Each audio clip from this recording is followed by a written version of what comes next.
I think the first lessons that everyone should learn about marketing is you have to extract your opinion and let the data actually dictate what you're going to do. I joke that like I probably shouldn't ever go to Vegas and make that real money because I will always predict like, oh, this one's going to crush it. And it's always something different than what I expect. Honestly, like the bread and butter, which is Meta ads and Google ads, are still like the core channels and the core lead drivers for.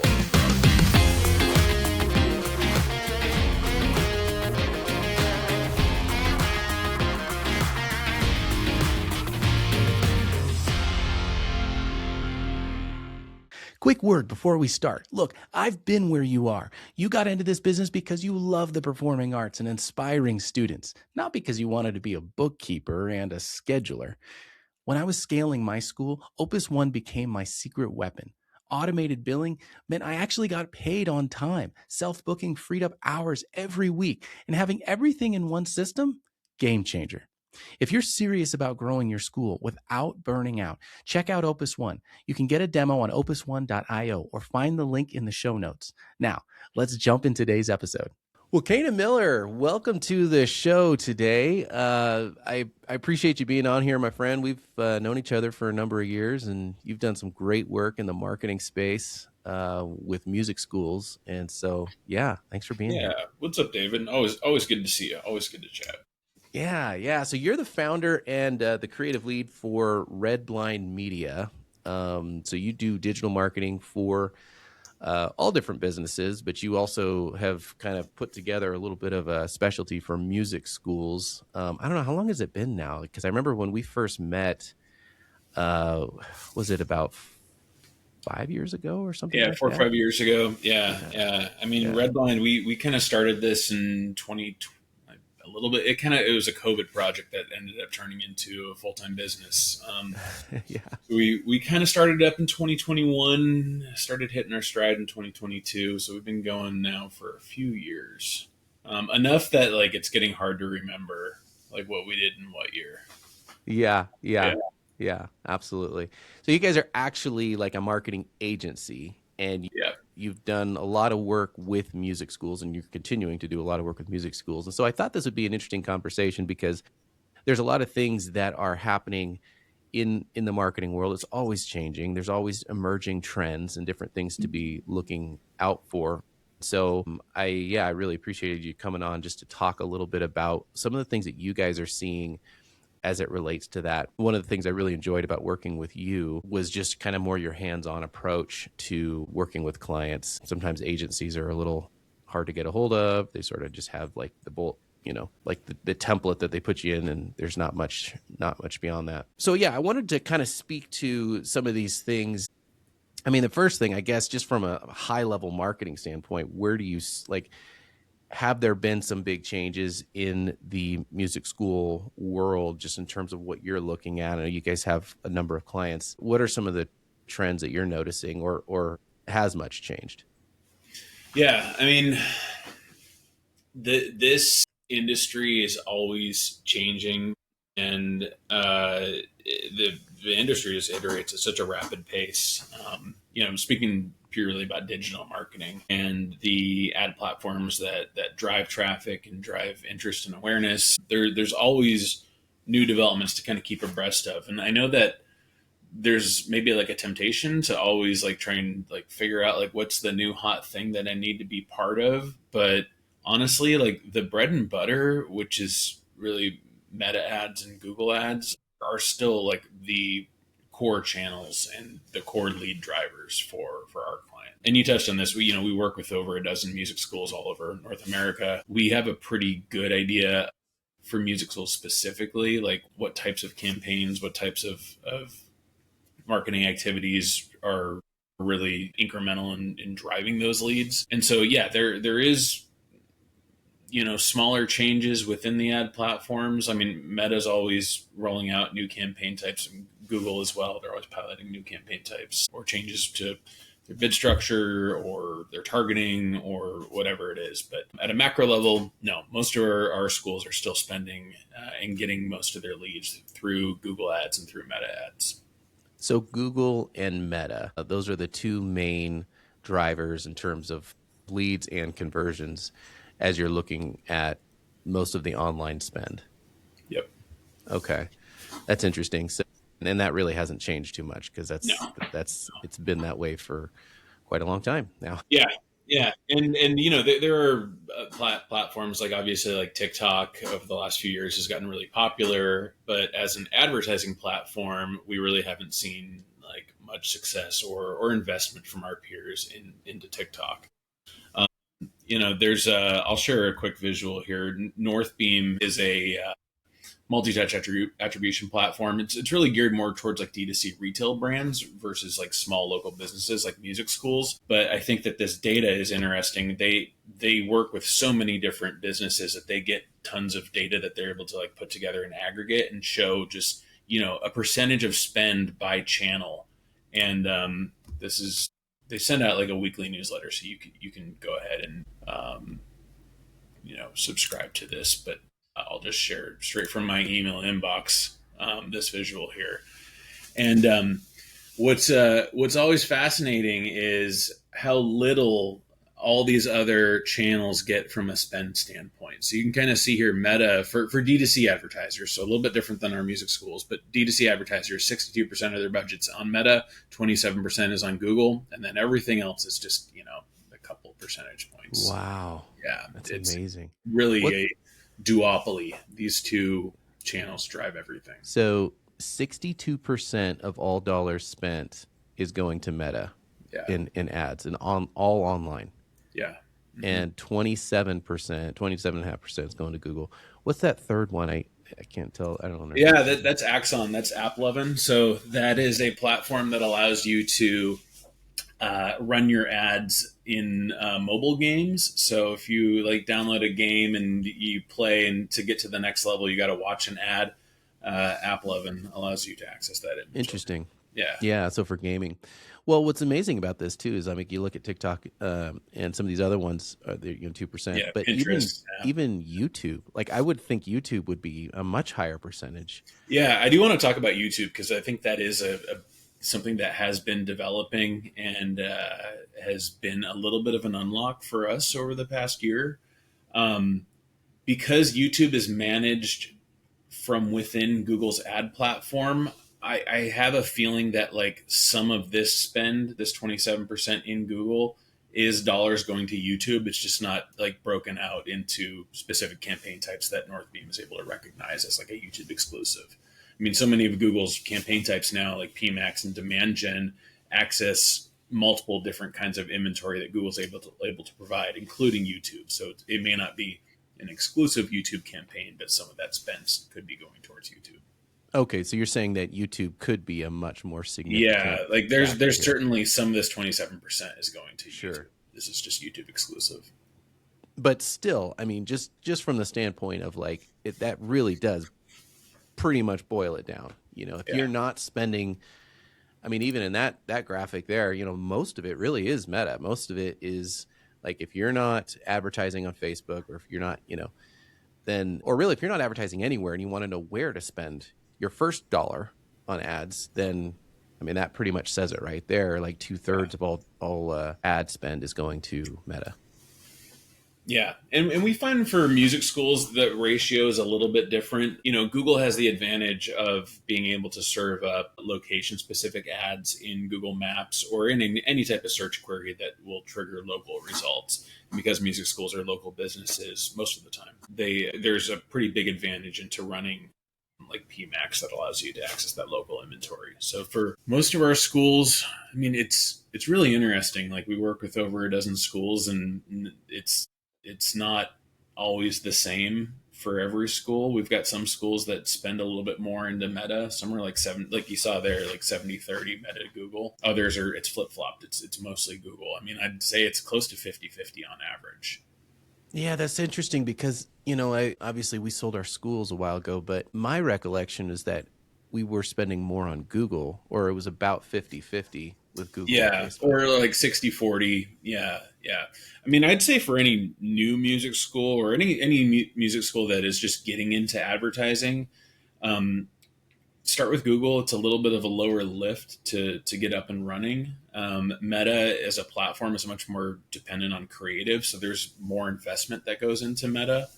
But from a results standpoint, if you do invest into Meta, they certainly can deliver like really excellent results. Well, and I think that's maybe where the challenge is. Like you say, with Google, it's kind of more cut and dry. Like you have your location, you've got your headline or whatever, and that's it. That's what it's going to push. But with Facebook, you've got the video content, you've got the photos, and it's like if you don't have a good message, then that can kind of skew the results. It kind of skews, like you really should be getting a better result on Facebook if you actually have a good message that, or you have a good video or whatever. And so I think that's an important distinction, right? Like, so obviously you have to be doing some things well. And that's kind of my part of my next question is like, what are you finding on Facebook that's working for your clients where you're actually getting conversions from these ads?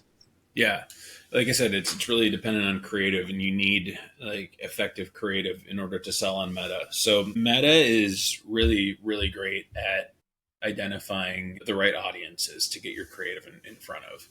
And if you might have been familiar with how Facebook ads worked, 3, 4, 5 years ago, you would create these audiences where you would define very specifically, I want to get in front of parents who, are in this income level, Right. and who live in, these zip codes, and who have like these interests or demographic factors. Now the thing we usually say is we let the creative do the targeting. So when you're setting up your campaigns, just leave the targeting totally broad. Meta's going to analyze your creative, and it's going to figure out who to serve this to. And Meta knows if you're in market. If you are a parent looking for music schools and you're doing research, there's so many data points that Meta is able to ingest. They're able to quickly ID you as you are in market for music lessons. So I'm going to serve you some ads from all of our advertisers that are running anything adjacent to music lessons. So the specific creative that we see working really well on Meta, certainly a mix of video and statics, but I would say like start with video. That seems to be a little bit more impactful for music schools. And what you really want to do is just give your creative a chance to introduce your school to your audience. We see like studio tour type videos do really well, where it's like, we shot one of these with you, David. Mm-hmm. Hey, here's our school. Welcome. Let me show you around. Here's our lobby. Here's our studio space. Come take a look. It just establishes you as like, hey, we're a real business. We're located right here, and here's what it looks like. Right. Here's someone in one of the classrooms taking a lesson right now. So yeah, the studio tour, some sort of like elevator pitch where you as the owner or someone who works at your school really just candidly gets into why your school is better than any of the other options out there. So someone in market for music lessons, why would they choose you versus one of your competitors? And so you Right. can touch on the specific advantages of your school. And then we've been doing a little bit more testing around like certain offer based creative. And so I always recommend to all of our schools, like you should always have some kind of offer running. And David, I think you were pretty early on this train. Like we always want to have some sort of promo, some sort of offer. It doesn't have to be tied to like a holiday. Like we just came out of Black Friday. It doesn't have to be like a Black Friday sale. You can come up with any reason to run some sort of promo. It could just be like whatever. This is the new student promo. And so when you enroll, we're going to give you, your first lesson free, or we're going to give you some sort of gift or goodie bag when you sign up with us. Having that kind of carrot, that incentive for someone to sign up and take lessons with you and make it appealing is always recommended. And it doesn't have to be like some crazy discount. It could be just something as simple as you get a trial lesson for free or something like that. Well, what's so interesting about that, just that very point that you're making about the offer. In my experience, it's never what you think. Like the offer, you could be giving away $150 or $200 for free, multiple lessons, bags, merch, all this stuff, and then you test that against another offer where it's like you said, come in for a free lesson, and it's like that one could perform better. Just through running tests. And that's one of the things I like about how you guys operate is you do a lot of those, A/B tests, which I think is so important. but you never know what the offer is going to like, what the winning offer is going to be until you test it. That's like one of the, I think the first lessons that everyone should learn about marketing is you have to extract your opinion out of the situation and let the data actually dictate what you're going to do. Yeah, 100%. And like we've been doing this for a while now, and I joke that like I probably shouldn't ever go to Vegas and make that real money because I will always predict like, oh, this one's going to crush it, and it's always something different than what I expect, Right. and it just proves that like you shouldn't make decisions based on assumptions. Like you should really test this and let the data drive your decisions. Yeah, yeah, absolutely. I'm 100% with you on that. I would be horrible in Vegas. Yeah. But so as far as Okay. the creative, I think with Facebook, I love that. So studio tours. So just give a studio tour. So even if it's just like from your phone, or have your a teacher or somebody hold the phone while you're just walking through your school, giving a tour. So those are performing well. Some type of elevator pitch, come up with an offer. If you don't have one, come up with one and put that in there. So those are the kinds of things you're finding are working well, Yeah. consistently well on Facebook. Yeah. Yeah. Exactly. Interesting. So when it comes to like somebody who's maybe just getting started out, or maybe somebody that doesn't have the money to necessarily hire an agency, or, whatever, like, maybe you've got a $500 a month marketing budget, or $1,000 a month marketing budget, where would you suggest that person start? Like where should that person look to spend those dollars?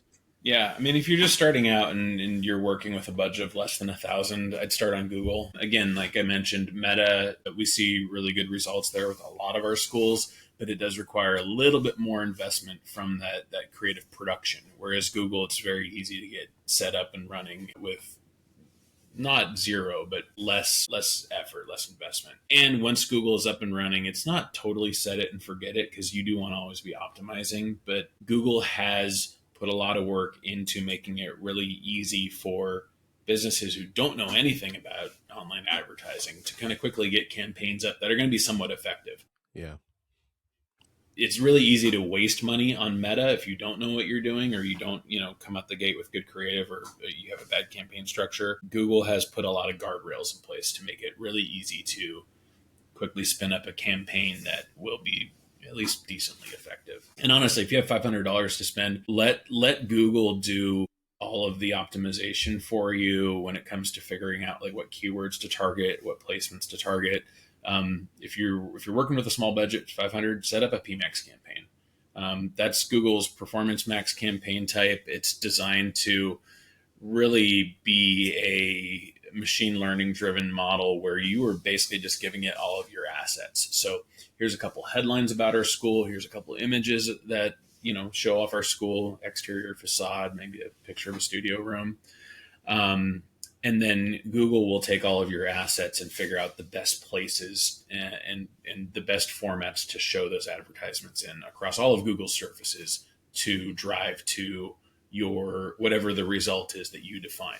And that's like a really key component is making sure that you are optimizing for some sort of conversion event on both Google and Meta. But both those ad platforms, they really need good conversion data in order to optimize properly. And David, that's always something that we've really emphasized is making sure that our tracking is tight and that we are providing those signals back to the ad consoles that they need to get better and optimize those campaigns around. Yeah, tracking is everything.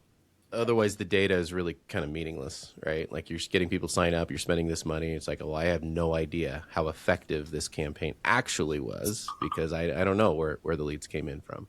Yeah. So how do you coach people to track? Like what's usually how you kind of help your schools that you're working with track these conversions?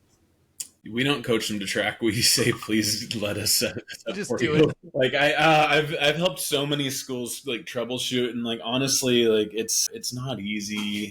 It's complicated. We only are good at this because we've been doing this for so long now, and we've Sure. done all the troubleshooting and tracking. I mean, we've tried to make it as easy as possible. Like we worked with Opus One to implement like a whole like Google Tag Manager recipe that school owners can just drag and drop into their Google Tag Manager setup and pick up on the events that Opus is sending whenever someone fills out a lead form or books a trial lesson. But it is complex and complicated. And my advice to music schools is that's one thing, because it is so important. Don't try to do it yourself. Hire someone who knows what they're doing to just knock it out for you. It'll save you a lot of headaches and pain trying to figure all this stuff out. Yeah, it's one thing that I was kind of maniacal about is knowing where the lead was coming from when they would call in or when they would message in. And here's the thing, sometimes people will say, hey, I'm from Facebook, right? But then they also saw a newspaper ad, or they also talked to, a mom down the street or whatever, or at school. So what I would say is, what was the last thing that caused them to pull the trigger? That's the one that we're going to give credit to, right? And so that was sort of how we did it, how we coached it. It wasn't 100%. Like, I don't think anyone could do 100% perfect tracking, but Yeah. you do the best you can. And I think it's important to build that into either your lead form, like how did you hear about us, and then even you could do a drop down with options, but you have to have that, right? Like you have to have that, because otherwise you don't know where the big moneymakers channel is coming from. Yeah, attribution is always gray. You will see different data depending on if you're looking at your conversion data within the ad platforms in Meta and Google Ads. A lot of our schools have Google Analytics set up that'll tell you a slightly different story, because that's all based on like click tracking. And then your survey data, what you were just explaining, David, will probably tell another story. And so it'll never be perfect, it'll never be exact, but hopefully you are looking at all those data points and trying to both figure out like what is driving the awareness down through what is driving action. And what we see is it's in, if always get perfect attribution or perfect tracking, but what we see is it is important to invest in those awareness tactics, because it does lead to people signing up with your school and ultimately converting, even if it comes through a different channel ultimately. And that gets into like kind of some of the stuff that we do with like our D2C retail brands, where we're able to run like much more statistically sound like geo holdout tests across like the entire United States. It's kind of hard to do for a music school, but take the learnings. Like you should be investing in, and this is another kind of emphasis on why you should be on Meta, even though you may not see like quite as much from a results standpoint as you might on Google. Meta drives the awareness. And so, someone who is maybe thinking about music schools or doing that research, they may not immediately find you on Google unless they're doing a specific search, but they're certainly scrolling Instagram, and you want to be in front of them when they're kind of thinking about that, and they're starting to get to the place where they're ready to make a decision and enroll in classes. Right.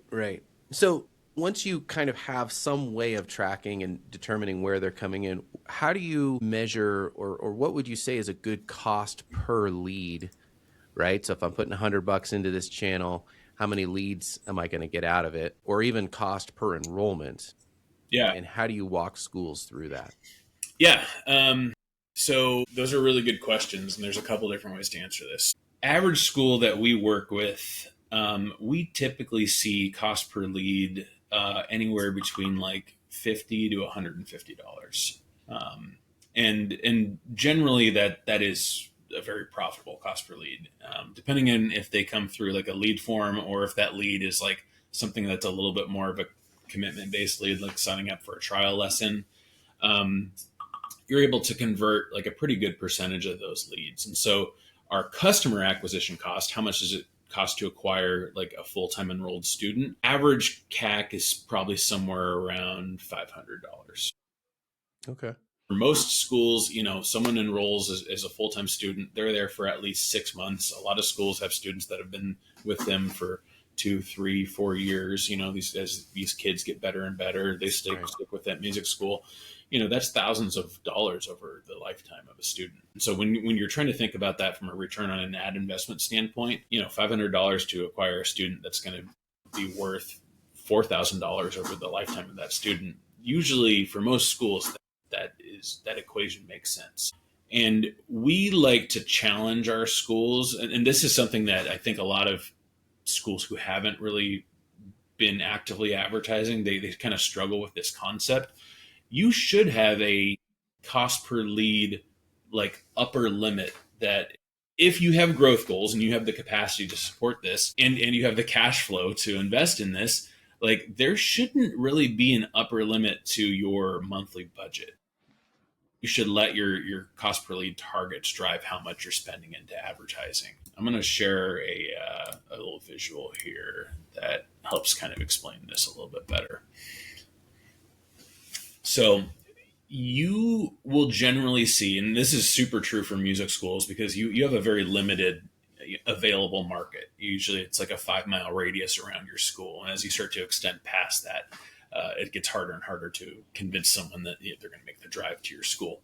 So as you invest more and more dollars into advertising to your target market, efficiency will start to go down and that cost per lead will creep up over time. That's why it's important to kind of figure out what your target cost per lead is, because at a certain point, then you will exceed that target cost per lead. And that's your signal to, hey, we've kind of saturated the market. We're getting leads now that are a little bit too expensive or more than what we want to pay for a lead. So now we should back down. And so that's that sweet spot. That's what we're trying to find in this sort of efficiency curve here. You should, if you have growth goals and you have the cash to support it, you should be spending indefinitely until you hit that cost per lead maximum. Interesting. Yeah. Yeah. Because it's really the cost per lead. I mean, once you get the lead, if you have a conversion process, which everybody should, right? Like a follow-up system and getting people to sign up, then it's really just a matter of getting the leads and measuring the amount of the amount of money that you're going to spend to acquire that lead. Because if you're, like I said, if you've got a conversion process, then it's like, well, we got 40 leads this month, so I can reliably assume that at a 50% conversion, we're going to get 20 new students, right? Yeah, exactly. To sign up from that. So you really can back up that math. That's really interesting. So are you saying that around $100, I think that's what that graphic said, at the cost per lead, it starts to become an inefficient cost? Yeah, I mean that graph was just an example. It's a little bit different for every school based on like what their OpEx is and what their conversion rate is from a lead to a full-time enrolled student. What sort of like lifetime tenure do you have? We have a conversion value calculator on our website that you can plug in all of those values and try to figure out what your ideal cost per lead is and what that theoretical maximum should be. Oh, that's really cool. Yeah. So which kind of leads me into my next question, and maybe this is the answer, but what numbers should a music school be really watching as it relates to their marketing? What are some of those critical metrics that, as a music school owner, they should be paying attention to? Yeah, I mean, at the end of the day, there are so many metrics and vanity metrics that you can look at that ultimately don't matter. The only real metrics that matter are how much are you spending and how many students are you gaining through these paid channels. Those are your core metrics at the end of the day. And within that, you have soft metrics like engagement, like clicks and click-through rate. And you will want to pay attention to those when you're trying to optimize within the ad platforms. But those are all secondary to ultimately like what we were just talking about, like how much are you spending and how many students are you acquiring, and does this support your growth goals? Yeah, yeah. And would you say, like, is there a ratio that you're finding? Like, if a school spends, I don't know, $2,000 a month on marketing, they're gonna, on average, get about 20, 25 students. It's like, is there a Yeah, I mean, consistent? most of the schools that we work with will generally start talking to us when they're around that like 150 to 200 student mark, because they come to us because they're like, okay, we've kind of tapped out from an organic growth standpoint. Like, how do we continue to grow and scale our school? And most schools would serve a 5 mile radius around their studio space. We usually recommend starting with like a $3,000 a month ad budget as a starting point. you will generally see for 3,000 a month, like we were just talking about, average cost per lead somewhere between $50 and $150, and you're closing a certain percentage of those leads. That's usually somewhere between like 10 and 15 new students a month for $3,000. That's a I don't want to speak in absolutes. Like that's a broad range. We have some schools that are getting between 5 and 10 new students a month at that rate, and we've got some schools that are getting 20 plus students a month. But it's usually between 10 and 15 students for like a $3,000 ad spend. And then depending on what market you're in, like if you are like in the heart of the city where there's like a denser population center, there's a larger target market that you can go after. Like we've got a school in Arizona that's at 1,000 students because they're in a dense metro area and they're able to support like a much larger school and much larger growth goals, and so you can spend more if you are in that type of situation. We've been talking about growth strategies, and I want to share something I wish I'd known earlier in my journey. You can't scale yourself. You can only scale systems. When I implemented Opus One in my school, it was like flipping a switch. All those hours I spent on admin tasks, billing, scheduling, parent communications, suddenly happened automatically. That freed me up to focus on hiring great teachers, opening new locations, and actually coaching my team.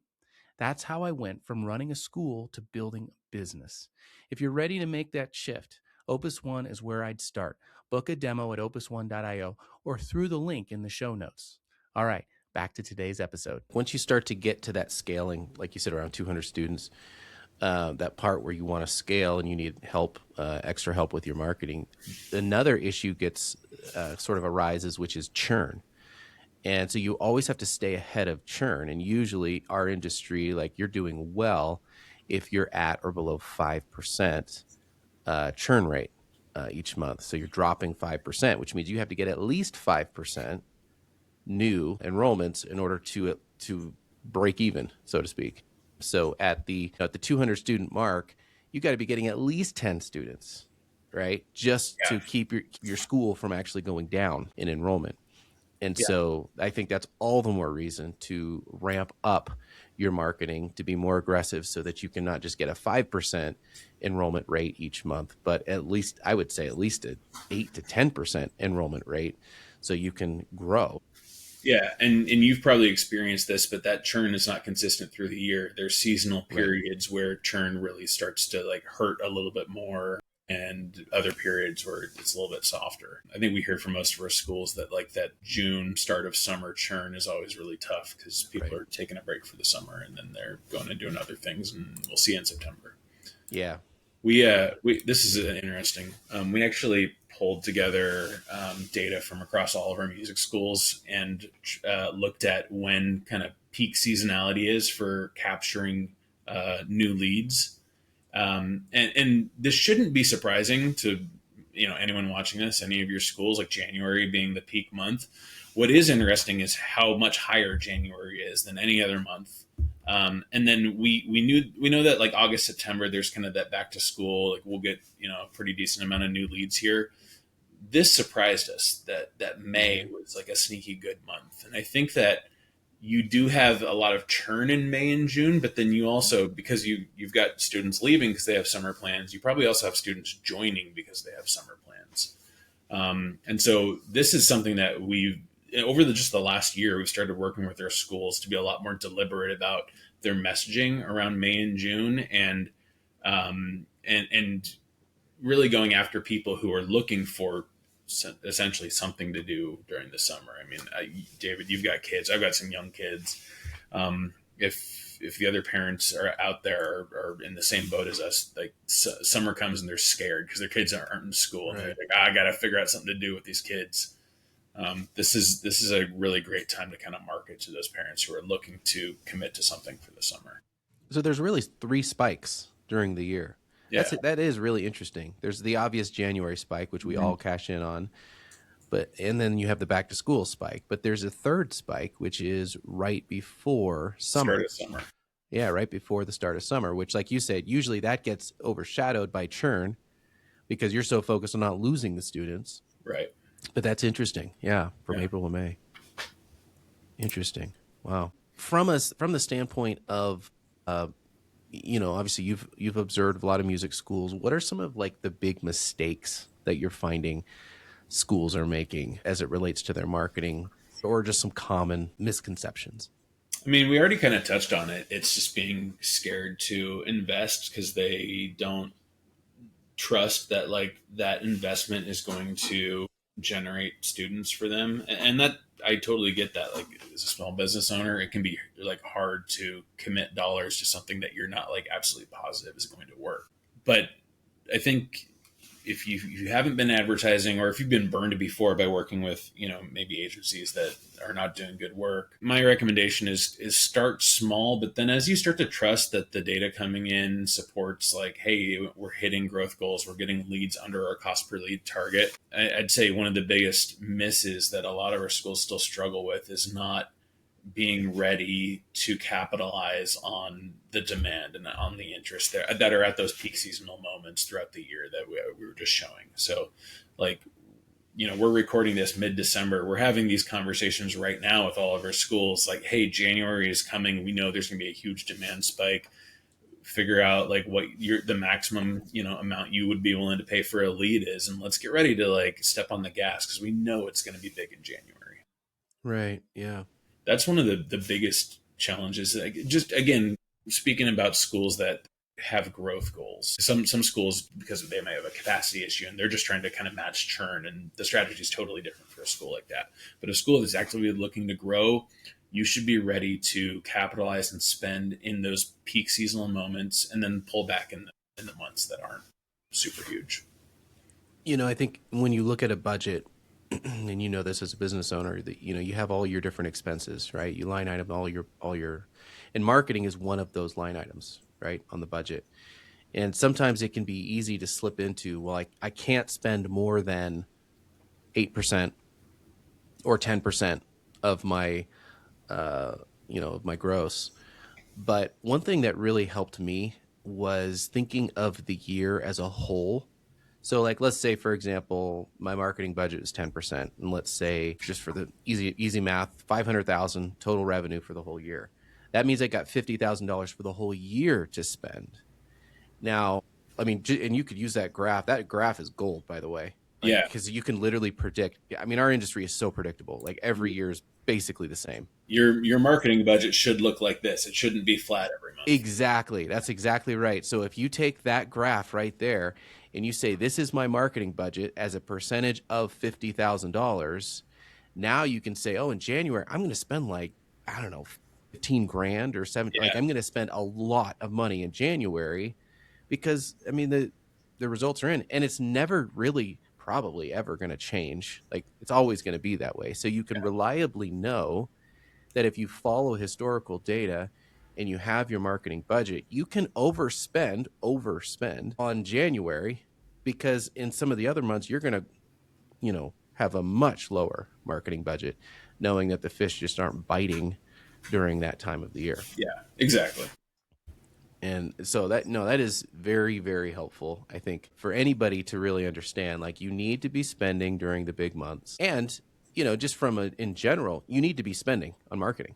That's, I think most people probably listening to this, most people are already kind of on board with that plan. But it is always surprising to me how there's still school owners out there that refuse to spend money Yeah, on it marketing. shouldn't be a question of if you're investing in marketing. It should just be a question of how much. What is that threshold? What is your cost per lead target? What is your customer acquisition costs? And you should be spending up until those points. Do you have any schools that maybe they say, hey, Kaena, we're doing a great job with leads, but we're just not able to convert? Yeah, I mean that comes up a lot, and sometimes it is seasonal. Like we're getting a lot of looky loos right now, and we're getting a lot of leads that are just kind of sniffing around, but they're not really biting. That's something that like we have to rely on the school owners to kind of give us that feedback so that we know like, okay, hey, leads aren't converting quite as much. Maybe we should lower kind of our cost per lead targets or our ROAS targets a little bit. And our advice to the school owners when they kind of come to us with that is, um, we're going to do some things on our end to maybe try and go after prospects that are a little bit more of higher quality. And something that we'll do on our side to sort of address that is most of our schools that we work with use Opus One, and allow their leads to self enroll in either some sort of trial lesson or like discounted first lesson, or just sign up for lessons. And so if we're encountering a lot of like looky loos or people who are filling out like a lead form, but then aren't responding when they get called, or they're not responding to emails, we'll shift our ad tactics and push people. And instead of trying to push prospects to fill out a lead form, we're going to push people to self enroll and sign up right then and there, because that's going to give you a higher quality lead. You may get less people signing up, but the quality is going to be higher, and ultimately you're going to close more. And then we encourage our schools too, like, hey, all those people that reached that filled out this lead form, you weren't able to convert them, keep them on your email list. It might not be the right time of year. Hit them in January. Keep at them with your email marketing campaigns. Yeah, follow up is a critical part of the process, for sure. That's interesting. So sometimes you'll actually just redirect where they land, which is basically sign up now. You can sign up right this moment on your own. If somebody or a school is having a hard time with their conversion, their nurture sequence, whatever their process is. Yeah, exactly. Do you have a kill switch on a campaign? Like, is there a point at which you say this is just not working? Like, how much money will you dump into an ad or a campaign before it's like, or do you guys just have? Because I know you've tested a lot of these already. So when you bring in a school and you're doing work for them, you've already got like templates that you're plugging in from the years of working with schools. But is there a point at which you just decide this isn't working, we got to pivot? At the broad campaign level, almost never, no, because what we'll do is again, like, the targets should drive the budget. If we're not hitting targets, the budget should just come down naturally. And so it's never a kill. It's just a, hey, if we're not able to get leads at $200 at this ad spend level, like, let's drop the ad spend, and at some point, like, you'll get more and more efficient as you pull back, because if your ad campaigns are optimizing for a conversion, the lowest hanging fruit are at the bottom. Those are the easiest to get. So your first $500 is going to go a lot further than the next 500 and the next 500 and the next 500. So you should be able to pull back to a point where then you are running profitable ads. So at the campaign level, we'll never necessarily kill a whole campaign just because it's not hitting target. You just pull back. From a creative standpoint on Meta, we will look at and this is super counterintuitive for a lot of schools that we talk to. Like, when do you kill a specific ad that's not performing well?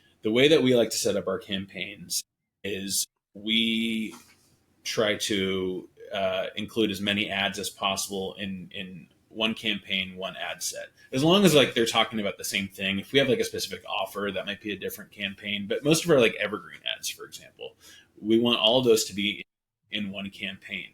And what we'll find is some specific ads in that campaign may not show a lot of conversions attributed to that ad.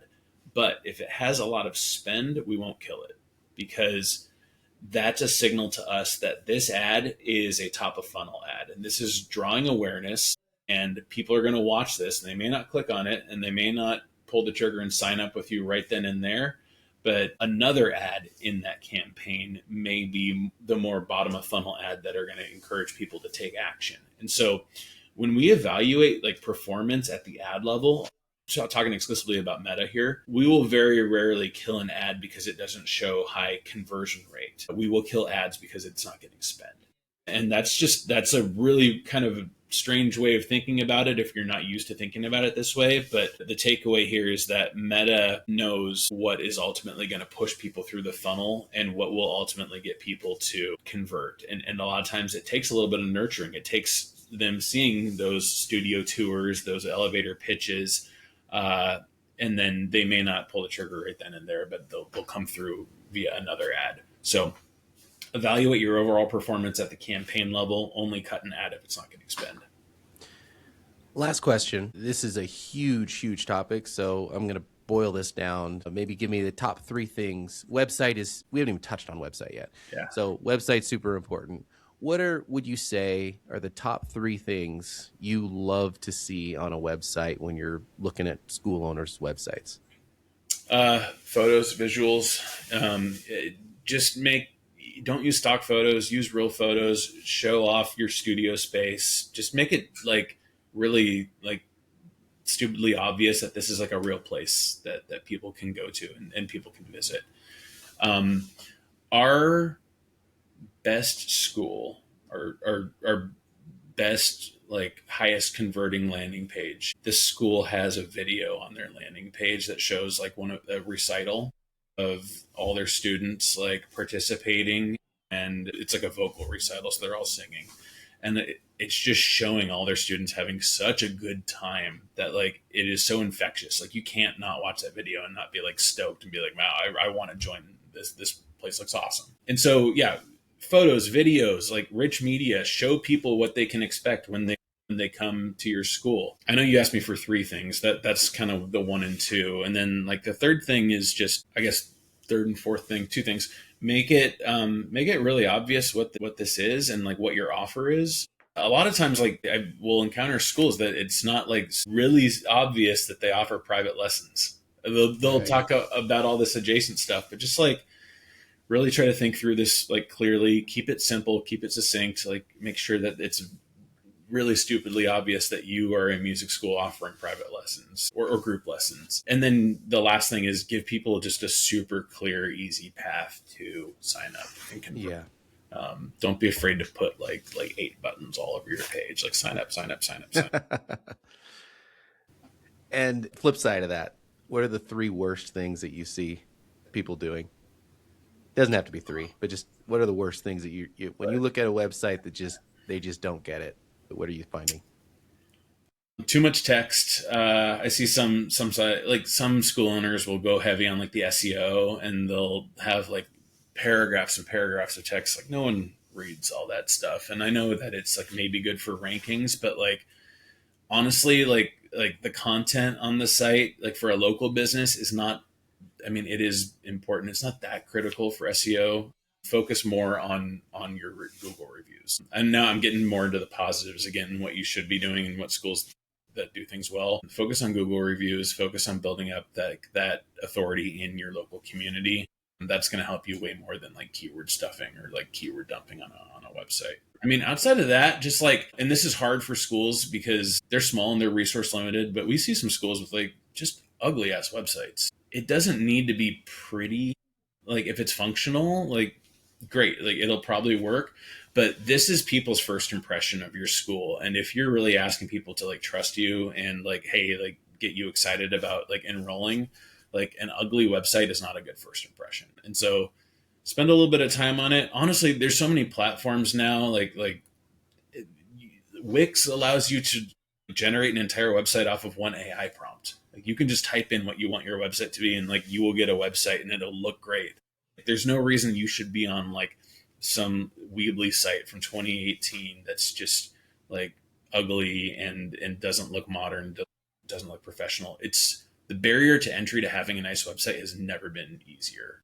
It's so easy to get a nice looking website now. Love it. Kaena, how do people get a hold of you if they want to work with your company? Yeah, redblindmedia.com. We have a little inquiry form. You can drop us a line there. Just email us hello@redblindmedia.com. Awesome. And you've done a lot of great work with music schools. Like I said, I love your approach. It's very tactical and technical, and it's worked for me really, really well. So I've recommended you for a number of years. Yeah. Thanks, David. Hopefully we can circle back around and talk more about this stuff. But yeah, thanks for being on today. It's always a pleasure. Always a pleasure. Cool. Thanks, David.